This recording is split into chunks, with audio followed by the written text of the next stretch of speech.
Okay, so now you've got a solid core understanding of product launch formula. I mean, it's pretty conceptual at this point. I understand that. We're about to start nailing it down and getting really, really detailed. So now it's time to get to work on your launch. This next set of videos, we'll be talking strictly about your launch and walking through and getting those core building blocks together. Now, the thing to remember is there is no straight line to success. It's all about taking those baby steps and then course correction. So the first time you go through these exercises doesn't mean you're going to just completely rock it, but you can visit them and revisit them and revisit them as often as you want. You know, I often think of the course correction. I think of golf. And golf's a game. I actually played a bunch of that when I was a young teen. And I worked at a golf course for a summer and played golf for like an entire summer, and then I've hardly played it since then. But it really is an improbable sport. I mean, the thing is you were sitting there with this golf ball, this little golf ball, and it's like, boom, you gotta hit that ball on a par 5, 500 yards into a hole, this big.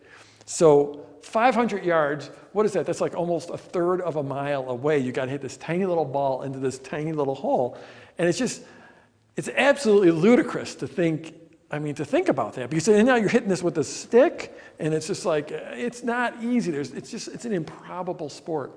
And so the idea of hitting that ball and having it go straight to the hole and taking 4 or 5 shots and have it go straight every time, first you hit it 250 yards, and the next time you hit it 200 yards, and you hit it straight to the hole, it never happens.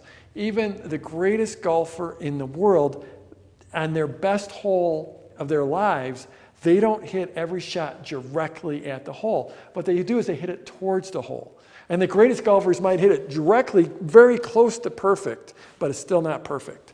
And amateurs, they just sort of hit it in that general direction. And then the next time they hit it, they're hitting it in the general direction.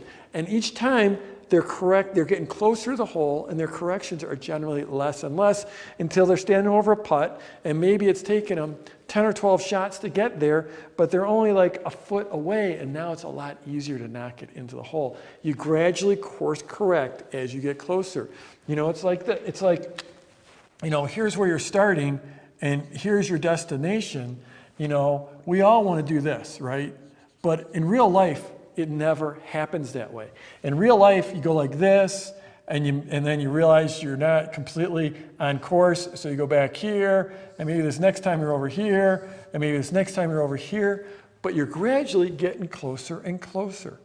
So the thing is that's the funny thing is I've been out with a lot of beginning golfers, and no matter how improbable it is, they generally, even when they're first starting out, will get the ball in the hole within 10 or 12 shots. Now, 10 or 12 shots might not be great for an experienced golfer, but it is sort of improbable that you got this little ball and this little hole a long ways away, and just 10 or 12 shots. By course correcting, you gradually get closer and closer. So I'm just trying to encourage you. You don't have to be perfect on these exercises. You just have to get started. Success it's not a straight line. It's just about getting started. You're not going to do $1 million launch the first time out. It's just not going to happen. It's just not, unless you've got a serious business. We've got a few people, their first launch have done $1 million, but they had a serious business with a big list. If you're just starting out, or if you just got like an average size business, you're not going to do $1 million launch the first time. Look at my path. First launch, $1,650. John Gallagher's path, first launch like $20,000. Susan's first launch, $27,000. And those, I think, are outstanding. Nothing wrong with those. Occasionally you have exceptions and people do even better. We had Jane Savoy do a 6-figure launch in the dressage market, with this little tiny list, but that's a rare exception. Usually you're starting out much smaller. Think about my first launch at $1,650 and how it got better and better, and then eventually did that $1 million hour. So in this next section, we're going to go through 5 exercises. We're going to identify your launch goals. We're going to do an asset identification for you. We're going to go through your avatar. We're going to cover your launch story and then your offer. Again, this is about baby steps. It's about incremental change. It's about getting it 20% right and then working from there and improving it from there. So please be sure to do the work in these next videos. We're going to be leveraging that work it's the building blocks. We're going to be leveraging that work throughout all the other modules. So this material will directly apply to all your launches.